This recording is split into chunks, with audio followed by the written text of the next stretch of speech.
My generation is often described as oversensitive. Do you think that we're actually just emotionally aware? A bit more compassionate?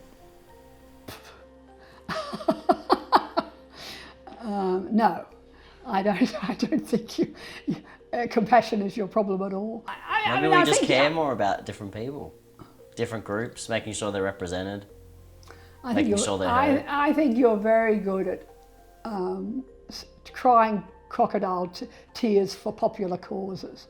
I don't know that you're actually doing very much for the causes that really matter. Sydney University is punishing 4 protesters who disrupted a talk by the therapist and author Bettina Arndt. In September 2018, the riot squad was called to Sydney University after student protesters stopped people from entering a speech being delivered by Bettina. Well, now the university says they're punishing 4 of the protesters, but they refuse to say who's being punished or what punishment they are going to receive. Bettina Arndt joins me live in the studio. Bettina, good evening to you. So they're being punished. I put in a complaint naming the 4 or 5 key organisers of the protest 8.5 months ago. And the university's been investigating ever since, which has been amazing. I mean, they have interviewed dozens of people and looked at hours of video, but I was thinking they were just burying this. So I was really pleased when they finally announced they're taking action against these key organisers. OK, let me pick you up there, though, because they've announced it today. They've said, OK, 8-month investigation. Now we've got the findings. 4 students are going to be punished, but we can't tell you who they are.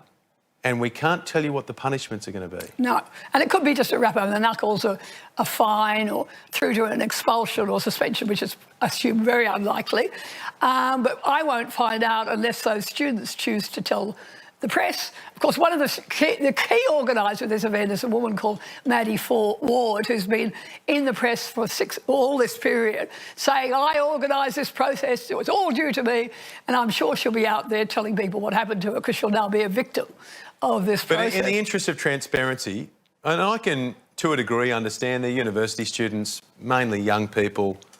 We all have moments of madness. Some of them are already identified in the media. I can maybe understand them saying, oh, look, we're not going to hand you the names of the 4. Oh, yeah.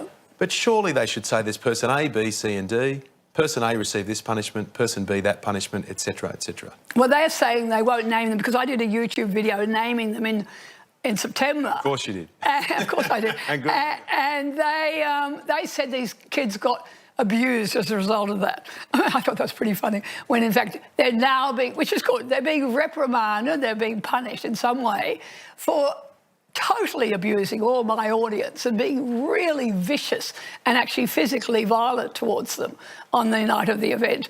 And they objected to the fact they got some abuse on YouTube as a result of me naming them.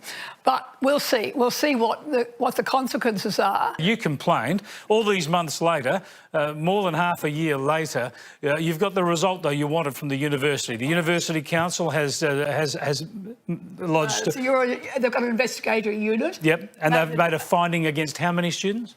Apparently up to 4 students. We're not sure what the misconduct charges were, but under their, I put in a complaint under the university's own codes of conduct, which prevent bullying and harassment of students by other students and of members of the public like me, and they found in my favour.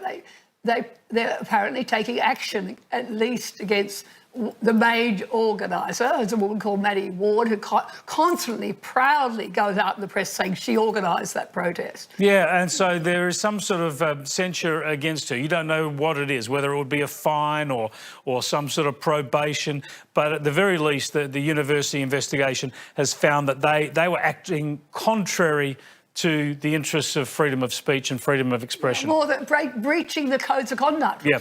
You know, which of course are codes of conduct. The irony is it's the authoritarian left that insisted the universities regulate how students treat each other. Yep. No harassment, no bullying, none of that. And now, of course, I've managed to use these codes of conduct against them.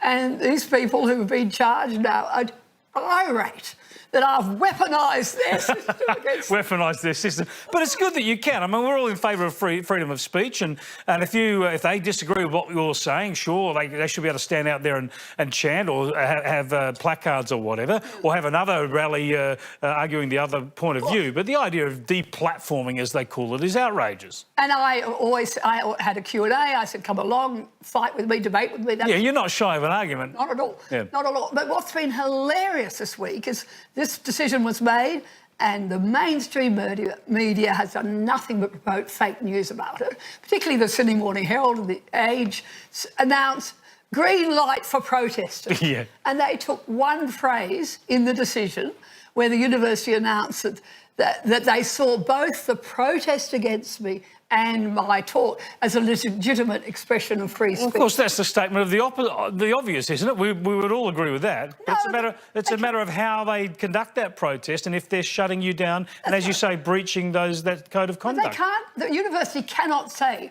that the protest was a legitimate expression of free speech and also punish the main... Well, yeah, the idea of the protest, but if they're punishing them, then they're obviously saying they've overstepped the mark. Overstepped the mark.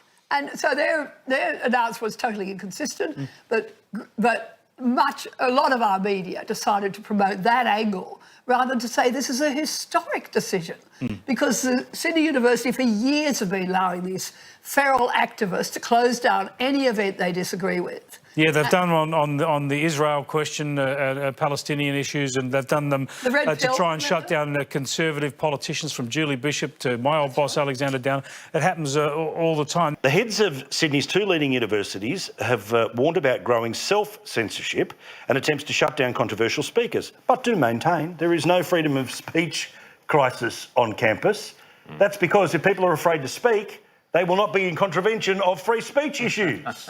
Get up and try and defend the state of Israel in a speech at a university in Sydney. See how you go. Exactly. Yeah, well, what is pretty shameful about the comments, I think it was Michael Spence who made the comments where he equated Bettina Arndt, so he takes someone on the right, so-called on the right, Bettina Arndt, who has legitimate studies that she talks about to do with the fact that there isn't the so-called rape crisis. You can agree or disagree, but she's got the data there. That's her putting forward a legitimate point of view because she's done the study to it, and he equates that, the Vice-Chancellor, with just the howling mob who are banging on the door and yelling, you can't talk. And he's saying these two things both are problematic, and he says something about, I don't want Bettina Arndt shouting at me any more than I want the kids shouting at me. But that's not the point. The problem is kicking in here, Richo, is that when the mob turns up, and I don't mean the good mob, the bad mob, turns up and wants to scream and yell at you like a Bettina Arndt, they say, well, that's the inciting of violence because your ideas are so toxic, your ideas are so evil that we have to push up against them. So the boss of the university is saying, well, if you don't have the offensive ideas, you won't have the offensive reaction. Ergo, they're the same as each other. Grow up. That is just so stupid. Look, the reality is that and I hate saying this, but it's true. On campuses, the left don't want any other point of view, and they make sure there isn't one. I see there's a piece today in the Sydney Morning Herald where the university vice-chancellor you mentioned there, Michael Spence, he does acknowledge there is a problem with people having to self-censor at the university, but then he says some frankly absurd and self-serving things that I think no one with an IQ above room temperature could possibly accept uncritically. He says, and I quote, the Conservatives are as bad as the Progressives and the Progressives are as bad as the Conservatives. The problem is not that speech is restricted in the old-fashioned sense. The problem actually is that speech is not civil. The notion that the left has gone crazy and nobody can talk, I don't identify that. I think the left has gone crazy and the right has gone crazy. Sorry, Mr. Spence, but this isn't a both sides argument. No.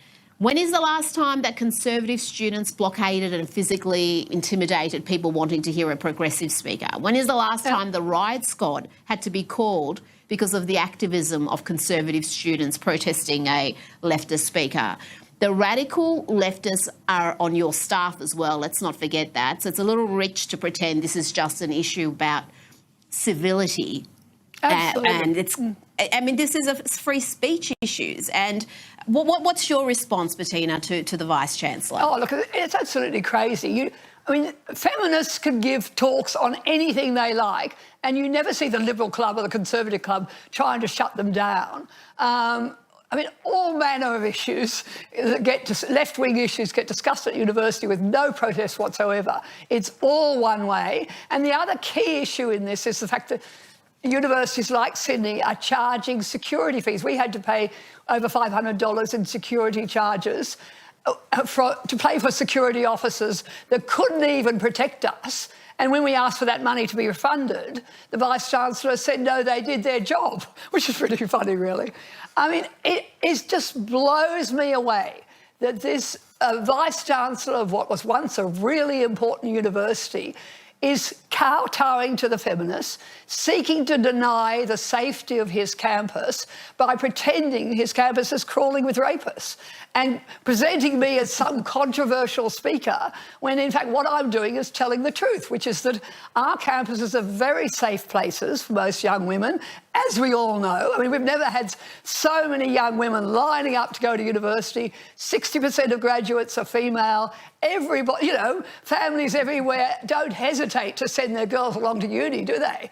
Well, as if they're crawling with rapists. Everybody knows that's a lie. So what in the hell is this man doing pretending there's a problem with his campus and rapists? It just doesn't make sense. Exactly. I mean, for those who don't know, you were arguing, the whole point of your speaking to her, you were arguing that there is no rape crisis at Australian universities. I would hardly think that's a highly controversial subject, given that, you know, the junk research that claimed that has been comprehensively debunked. And you're right, it's strange that you've got university vice-chancellors who want to argue, no, our universities are cesspits of sexism and rape culture. And what's really dangerous, I mean, the reason they're doing this is there's enormous pressure from the feminists to get universities involved in adjudicating rape on campus. And Sydney University just introduced regulations to do that last year, as have a number of other universities. And this is really dangerous. This is about hijacking criminal law. You know, rape accusations are now going to be adjudicated by some hodgepodge committee on campus using lower standards of proof without us having any ability to supervise what is going on there. I've already interviewed two young men, interviewed on YouTube, two young men who've been accused by that sort of committee, one at Adelaide and one at UWA. And I'm hearing from students across Australia where this is happening. And that's why I'm speaking on campuses. This is a really dangerous move.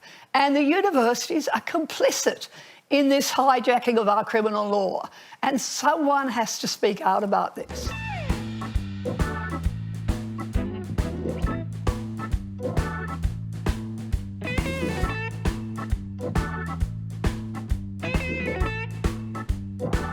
Thanks everybody for supporting me on my YouTube channel. I've got growing numbers of subscribers, which is really exciting. If you'd like to support me financially, go to my donate page on my website. Thanks a lot.